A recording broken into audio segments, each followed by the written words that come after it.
all those years. It's Kid Sweat with Twisted on Mpumalanga's Rise FM. We'll continue to play Mpumalanga's best music and bring you the best of everything. And speaking of the best of everything, our guest for today is here, Mrs. No, let me not. Yolanda is her name. Good morning. Morning, how are you? I'm good, how are you? I'm great. I think a lot of people will instantly know if I say Mrs. Mpumalanga Ambassador. Do you think so? Yes. All right. Definitely. Yes. That's one of the many titles that you hold. Indeed. And you also have an NPO. Yes. And because I follow you on Instagram, I try to read. I know it's in Xitsonga. And I try to read, and it's just...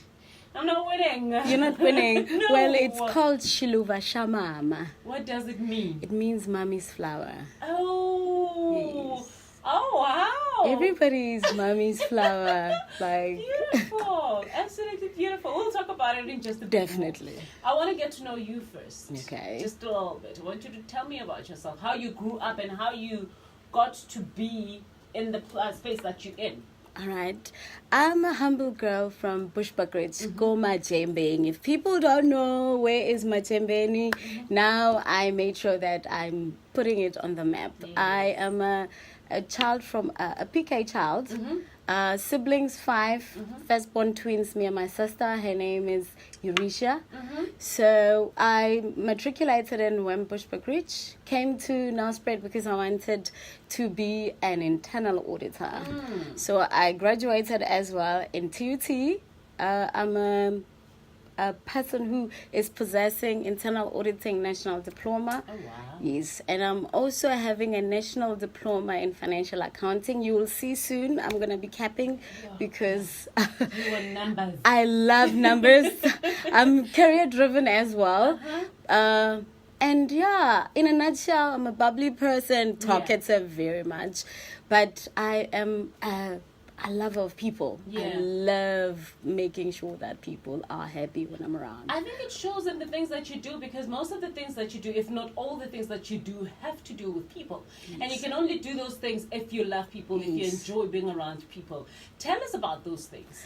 I've always been a person who was working at home when I was a young child, because growing up in a family where both parents are educators, because they were educators before they became pastors full-time, we always knew that we needed to help where we can. So I was a child counselor at a Good News Club, and that, I think it sparked the love of helping people, because I could see how my mother's impact in the community was actually showing, because most of the people could come back and like showcase what my mother has actually partaken in their life.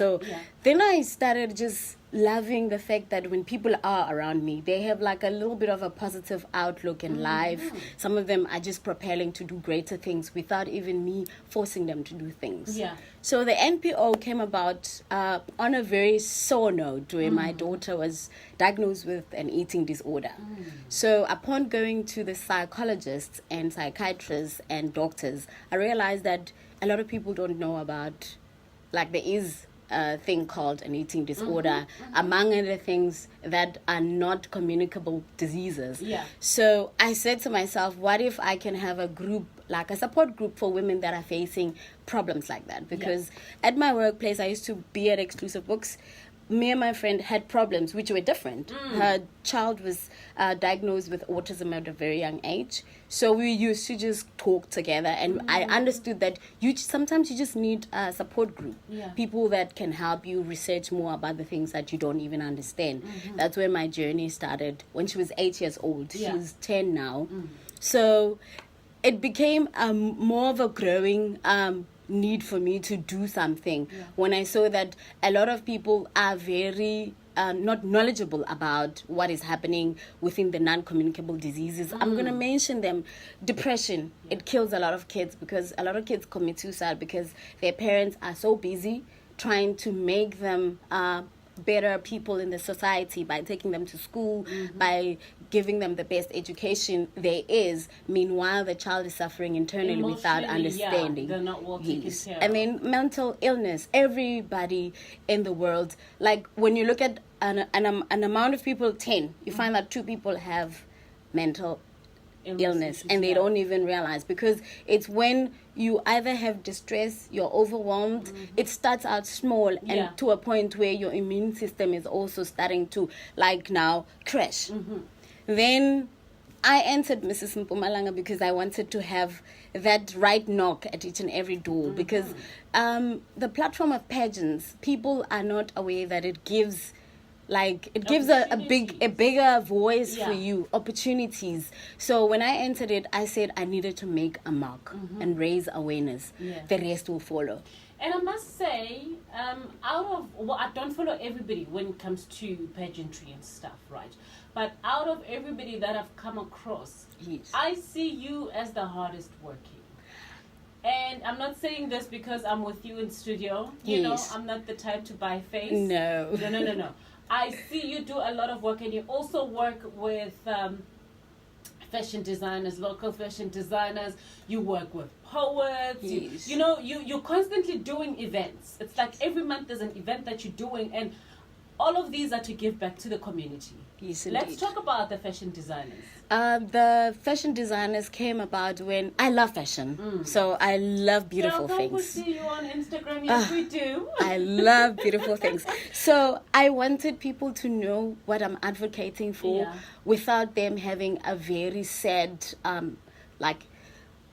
impact towards whatever it is that we're going to speak to them about. So I said, why don't we bring a more softer, lighter side to things?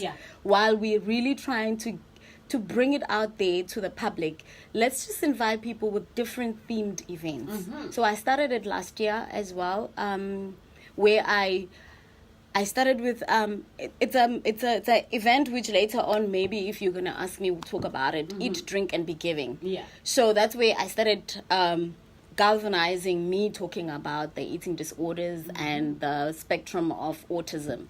Now the fashion designers, I approached them locally because what I wanted to see that Mpumalanga has talent, and I wanted people to also see not only that we can go out and buy clothes from designers which are not even in Mpumalanga, and we're promoting them. So I wanted us to promote local talent, designers, makeup artists, whichever spectrum that they could actually have talent in. So this year we also had the second one, and it was a very huge success because we also had a head designers, Konji, and then we also had beats designer. We had also a handcrafted jewelry lady. Her name is Nondi. So a lot of people, in terms of fashion, it's just galore in Mpumalanga. You do a lot. What keeps you going? My husband. He's the sunshine in my life. So I get emotional when I speak about him because a lot of people tend to stigmatize a person. So he is the driving force if you see Yolanda thrive. Because at the end of the day, when I have a downer in terms of my daughter's eating disorder, he's there to shine a light.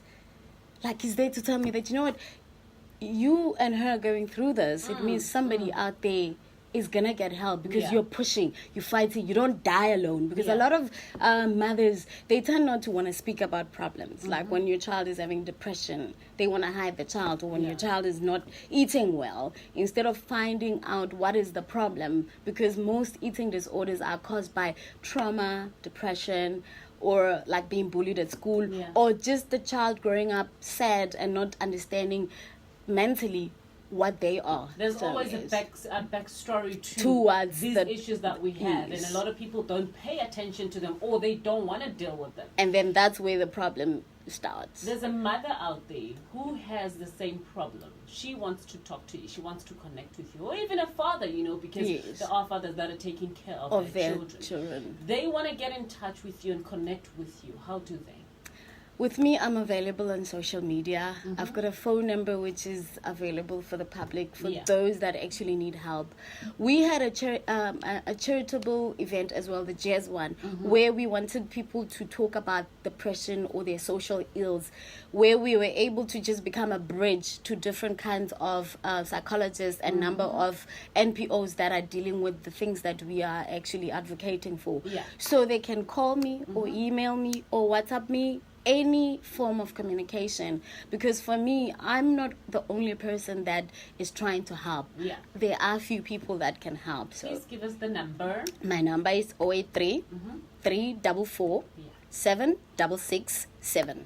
And social media? Social media, find me at Yolanda Nani. That's the best. You just say at Yolanda Nani, you'll find me there, and then you can communicate, send a message. Yeah, then we can start working from there. Thank you. Thank you very much. Keep at it. I will definitely, because this is what I love doing. And may God bless your hand. He's already started. Greater things are here, so yes. Thank you, Mommy. Thanks. Alrighty, well, if you're not motivated, I don't know, man. Like, you know, some people come in and they even motivate me, because we need this every day. Sometimes you just have those days where you're not feeling so great. And every Monday we bring you some motivation.